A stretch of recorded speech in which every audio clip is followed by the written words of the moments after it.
हाय everyone, मैं हूं doctor Chirag Kevadia, gynaecologist and IVF specialist at SG women's hospital and IVF centre Surat से।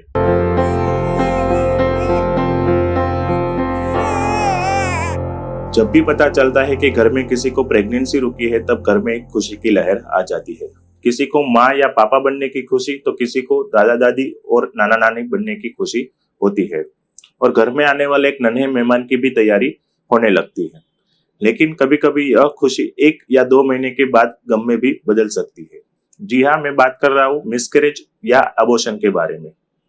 Miscarriage के कारण किसी भी महिला को बहुत ज्यादा दर्द सहना पड़ता है, और किसी कपल्स में मिसकैरेज ही एक डिप्रेशन का कारण भी हो सकता है। मिसकैरेज होने के बाद कपल्स और उसके फैमिली मेंबर्स के माइंड में कई सवाल रहते हैं कि ये मिसकैरेज हुआ क्यों। तो आज के इस वीडियो में हम जानेंगे कि मिसकैरेज क्यों होता है। सबसे पहले समझते हैं कि किसी भी प्रेगनेंसी को अच्छे से आगे बढ़ने के लिए 3 चीजें बहुत जरूरी होती है। First, embryo. सेकंड, बच्चेदानी अच्छी हो। थर्ड, माता की जनरल कंडीशन अच्छी हो। तो मिसकैरेज होने के कारण को भी हम 3 भाग में डिवाइड कर सकते हैं। फर्स्ट, खराब एम्ब्रियो। दूसरा, बच्चेदानी में कोई प्रॉब्लम। तीसरा, माता की जनरल कंडीशन में कोई प्रॉब्लम। पहले 3 महीने के 50% मिसकैरेज जेनेटिक फैक्टर्स के कारण होते हैं।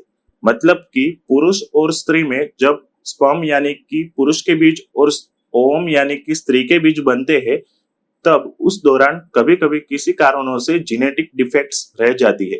अगर यह जेनेटिक डिफेक्ट्स वाले स्पर्म और ओवम से प्रेगनेंसी रुकती है, तब मिसकैरेज हो जाता है। क्योंकि अगर ऐसा बच्चा आगे कंटिन्यू सर्वाइवल करने के लिए इनकेपेबल होता है और वो प्राकृतिक तरीके से ही रिजेक्ट हो जाता है। मान लो कि कभी कभी बहुत ही कम जेनेटिक डिफेक्ट्स हो, तो ऐसे बच्चे जन्मजात खोड़खापन के साथ जन्म लेते हैं, और जितनी बड़ी जेनेटिक डिफेक्ट्स हो, उतना ही जल्दी मिसकैरेज होने की संभावना रहती है। दूसरा कारण है, प्रेगनेंसी को शुरुआत के महीने में प्रोजेस्टेरोन और एचसीजी नाम के हार्मोन के सपोर्ट्स का बहुत जरूरी रहता है। कभी कभी शुरुआत के महीनों में इस हार्मोन की डेफिशिएंसी के कारण भी मिसकैरेज होने की संभावना रहते हैं, जिसको हम थ्रेटन्ड एबॉर्शन कहते हैं। अगर इस कंडीशन में समय पर एचसीजी और प्रोजेस्टेरोन की ट्रीटमेंट मिल जाए, तो इस मिसकैरेज को हम रोक भी सकते हैं। इसके अलावा माता को कभी कभी अनकंट्रोल्ड डायबिटीज और अनकंट्रोल्ड थायराइड की कंडीशन के कारण भी मिसकैरेज हो सकता है। कभी कभी पेशेंट को सीवियर बैक्टीरिया और सीवियर वायरल इन्फेक्शन होने के कारण भी मिसकैरेज हो सकता है। इसके अलावा कभी किसी पेशेंट को ब्लड की बीमारी जैसे कि एंटीफॉस्फोलिपिड एंटीबॉडी सिंड्रोम और थ्रोम्बोफिलिया जैसी बीमारी के कारण के मिसकैरेज हो सकता है। इस बीमारी में ज्यादातर पेशेंट को रूटीन लाइफ में कोई तकलीफें नहीं होती है, लेकिन प्रेगनेंसी दौरान बच्चे के साथ जो प्लेसेंटा है, उसमें ये दोनों बीमारी प्रॉब्लम कर सकती है, और इसके कारण मिसकैरेज होता है।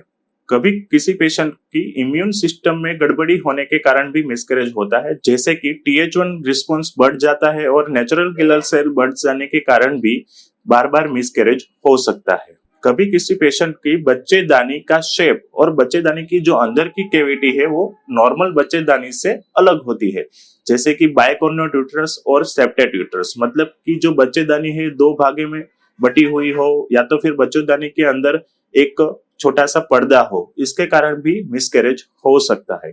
कभी कभी बच्चेदानी का जो मुख मतलब कि सर्विक्स है, वो बहुत छोटा हो या तो खुला रहता हो, तो उसके कारण भी मिसकैरेज हो सकता है। मिसकैरेज होने के यह सभी कारण जानने के बाद एक बहुत ही इंपॉर्टेंट चीज है कि मिसकैरेज होने के बाद कभी भी अपने आप को या किसी कंडीशन को ब्लेम ना करें, जैसे कि मैंने ये गर्म चीज खा ली और जिससे मुझे बहुत ट्रैवल करना पड़ा, और इस कंडीशन के कारण मेरा वर्कलोड बहुत बढ़ गया और उससे मेरा मिसकैरेज हुआ। ये सब कारण बिल्कुल ही गलत है, और मिसकैरेज होने के बाद उसके नेगेटिव थॉट्स माइंड से निकाल कर अगली बार सेफ और हेल्दी प्रेगनेंसी रुकेगी, वैसे पॉजिटिव थॉट्स के साथ ही आपको रहना चाहिए। और मिसकैरेज होने के बाद आपको क्या ध्यान रखना है, वो जानने के लिए मेरा नेक्स्ट वीडियो आप जरूर देखिए। और मिसकैरेज के रीजंस के बारे में अगर आपको कोई और डाउट्स है, तो मुझे कमेंट बॉक्स में जरूर पूछिए। Thank you.